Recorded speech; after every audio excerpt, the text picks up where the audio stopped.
Hello everyone, this is Erik, the Asian movie enthusiast, and this is my review of Shin Ultraman, a Japanese superhero action film from 2022 that was directed by Shinji Higuchi.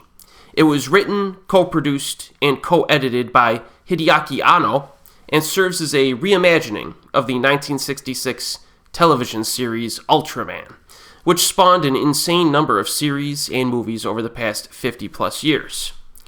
So following the invasion of several kaiju monsters in Japan, the government establishes the S-Class Species Suppression Protocol, SSSP. Just rolls off the tongue. And they set up this organization to eliminate further threats. Now, when the SSSP responds to an attack by a kaiju dubbed Neronga, a silver giant extraterrestrial emerges from the sky and defeats the monster. However, the incident leaves SSP member Shinji Kaminaga, played by Takumi Saitoh, injured while trying to save a lost child. Analyst Hiroko Asami, played by Masami Nagasawa, is transferred to the SSSP and partnered with this dude, who's still recovering from his injuries. In any case, Asami submits a report on the silver giant, dubbing him Ultraman, and then after another attack, unbeknownst to them, Kaminaga transforms into Ultraman, now adorning red and silver colors. Now I'm happy to say that I am more familiar with the Ultraman franchise than I am with Kamen Rider, having seen the original few seasons of the television series, and I still have a few more that I purchased on Blu-ray that I need to get through.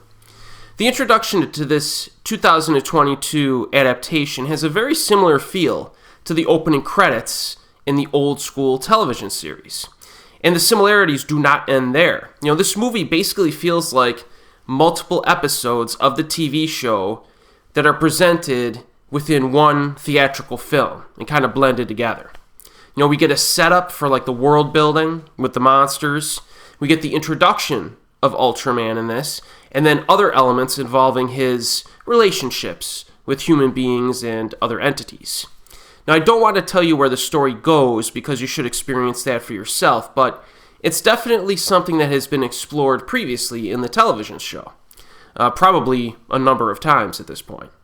But I think this was a good idea because the story moves along quite nicely, and there are some creative subplots that emerge and are somewhat unexpected, especially for newer viewers they will be, involving things other than giant monsters. So even if you're not a big kaiju fan or giant monster fan, you still may enjoy this because there are a number of other conflicts that emerge.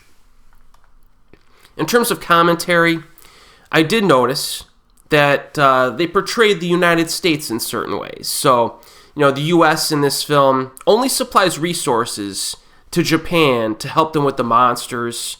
They have an ulterior motive when they do this. I'll explain it that way.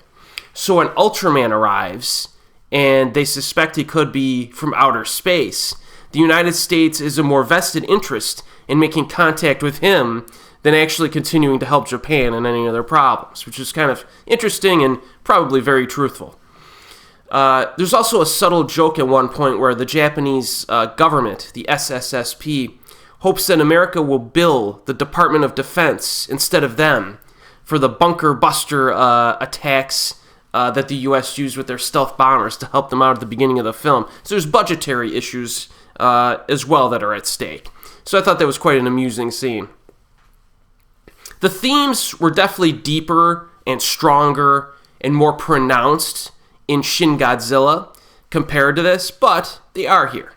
Now, one criticism that I would make is that the resolution to the final conflict of this movie, it felt a little bit convenient. You can kind of compare what they were setting up and how it resolves. It was understandable. It kind of made sense, but I'm not sure I buy the change of heart, so to speak, that happens. And you'll know what I'm talking about after you watch the film. Now, similar to Shin Kamen Rider, Shin Ultraman opens like fast and furious. There's a bunch of giant monsters introduced. Now, I do wish they would have kind of slowed the film down during the opening 5 or 10 minutes a little bit, so that we could have like enjoyed each monster more fully, because they come at you rapid fire. It's almost like a montage clip.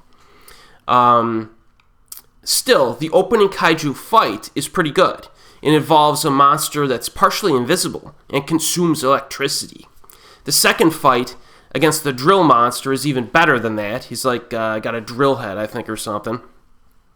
And then a little bit later, there's a fight at nighttime, which looked pretty neat and realistic and fun. Now, the action is not as prominent during the second half, but there are still some good moments to enjoy in that part of the film as well. You know, as I mentioned already, there's more to Ultraman than just giant monsters, but we get a good amount of them early on. Now, in terms of performances, Takumi Saitoh plays it very stoic the entire time. So he's like an intelligent alien in human form. So I guess he's trying to like bring that into the performance. Still pretty one-note performance all around, I think. But the script didn't give him a lot of like range in terms of emotion. It's really Masami Nagasawa who steals the show here. And she's given the advantage, of course, of having lots of reaction shots and the responsibility of providing the spunky humor that contrasts the stoicism of the male lead. Without her character in this, the movie would have felt a little dry, I think. But she serves a very important role because of that. Very charismatic as usual. I've been a fan of hers for almost 2 full decades now, and she's still got that X factor and there's that energetic charisma and screen presence. Some other observations. The framing of camera shots, pretty interesting in this. There's a lot of shots that have objects or the backs of people taking up most of the screen during the, especially during the dialogue scenes, with a smaller section of the screen dedicated to the character who's actually speaking. And some of the shots felt like they were almost floor level as well, which I thought was quite an interesting choice. But yeah, pretty interesting. It makes the dialogue more engaging when they do stuff like this, I find. Special effects are good overall. I think they're good. So basically, if I were to compare this with Shin Kamen Rider, which I reviewed last week, I do think I enjoyed Shin Kamen Rider a little bit more in terms of pure entertainment value, but I could easily recommend Shin Ultraman. You know, if it's entertaining stuff. If you want to keep up with like the blockbuster-style Japanese movies in contemporary times, I say check it out. It's available streaming on YouTube and Amazon. Now, if you're a big fan of this franchise, though, and you're coming into this movie, let me know your thoughts on it. You know, it's always interesting hearing like what longtime fans would think of this.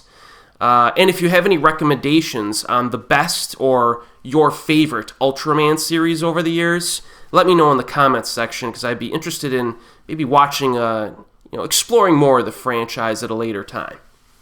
And as always, folks, I'll see you next time.